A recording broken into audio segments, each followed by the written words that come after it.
We are talking about polynomial rings in one variable with coefficients in a commutative ring R.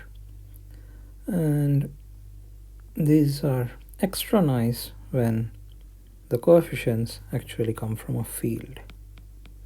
So let's look at fx, where f is a field.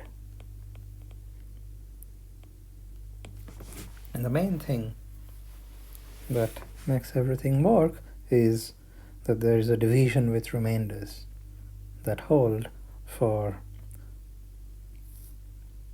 polynomial rings in one variable with coefficients in a field. So here's the basic theorem, Euclidean algorithm.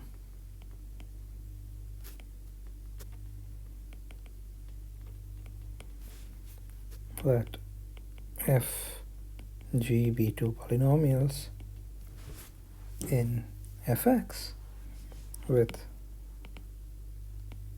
g not equal to 0, then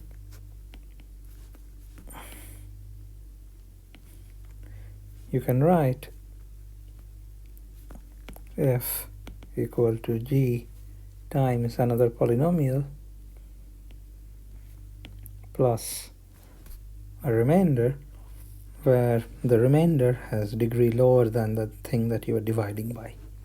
Then there exists unique q and r in fx such that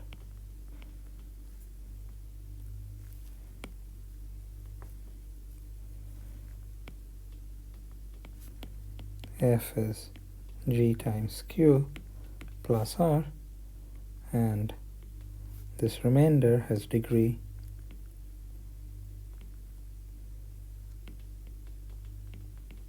strictly less than the degree of g, or the remainder could be 0.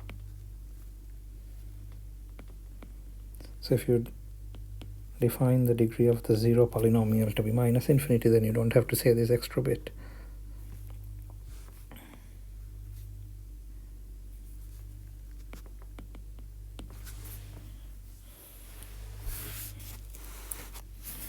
And the proof of this is basically division with remainders, long division of polynomials. Meaning if you give me a polynomial like this, so let's take f equals just rational numbers. So I'm looking at polynomials with rational coefficients. Here is a polynomial with rational coefficients.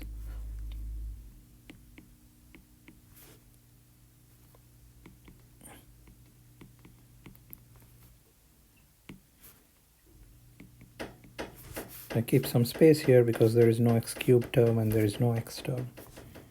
And so let's say that's our f.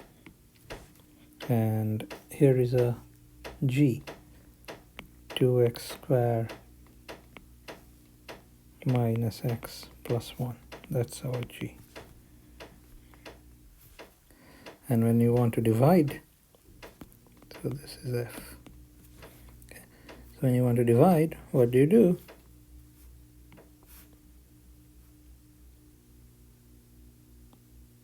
You multiply g by x to the something, so that times a scalar possibly, such that the top degree term matches. So here I just need x cubed. So I'll get 2x to the 5 minus x to the 4 plus x cubed, right? And then you subtract, and then you get the degree drops. That's the point. You get minus x cubed plus 3/2 x squared plus 1. So what that tells you is that g times x cubed plus this extra stuff is equal to f. And now you go on. Now I need a minus half x to match the top degree. So I'll get a minus x cubed plus etc. and I go on. And if you do this, you'll find that f is equal to g times x cubed minus half x plus half plus a remainder term. Let's write fx so that it looks better. Fx is equal to gx times this polynomial plus x plus half. That's the remainder.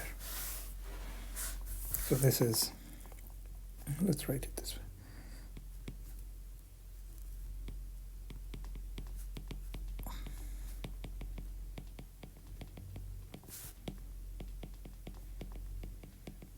I'll let you finish the division. So then fx is gxqx plus rx. Again, g was this guy, f was this guy.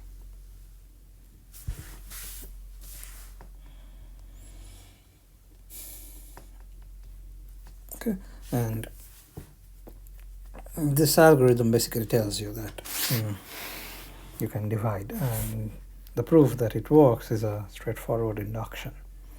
But I won't go into the proof. A corollary to this is that fx is a principal ideal domain. Another corollary is that if you give me a finite set of polynomials, then there is a greatest common divisor. So we won't go into the GCD right now, and the GCD can be written as a linear combination of the two things. But I want to quote the theorem that fx is a PID. A corollary to this is that fx is a PID, principal ideal domain, meaning every ideal is generated by a single polynomial. And maybe a sketch of proof, or even I'll call it idea of proof. You give me an ideal non-zero. If it's a zero ideal, I have nothing to prove. Ideal I in fx, choose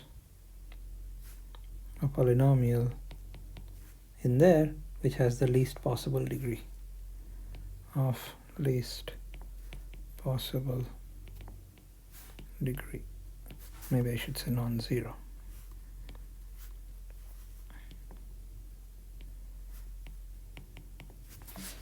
If it's a non-zero ideal, there are some non-zero polynomials in there. Each of them have a degree. The degrees are non-negative integers. Among them, there is a smallest number. By well ordering, choose a polynomial of least possible degree. And then show that and argue that the ideal is actually generated by f. Meaning the ideal is just all multiples of f. Of course, if f is in the ideal, all multiples of f is in the ideal. The point is that if you take something in the ideal, then you could unfortunately call it f. Then you could divide g by f and get a quotient and a remainder. And this guy would have degree less than degree of f. But the point is that if g is in I, f is also in I, then this guy r, which is g minus f times q, is also in I. You see? If f and g are in I, then this combination is also in I by the ideal property. Because any multiple of an element in an ideal is in the ideal, and sums and differences are there. So this r would be in I, but r has a degree less than the degree of f. And f was the least degree guy in I. So that forces r to be 0. Okay? So, and if r is 0, that means G is divisible by F, which means G is in F. So anything in I is a multiple of F. That's the conclusion. So that's a very quick run through the argument, why this is so.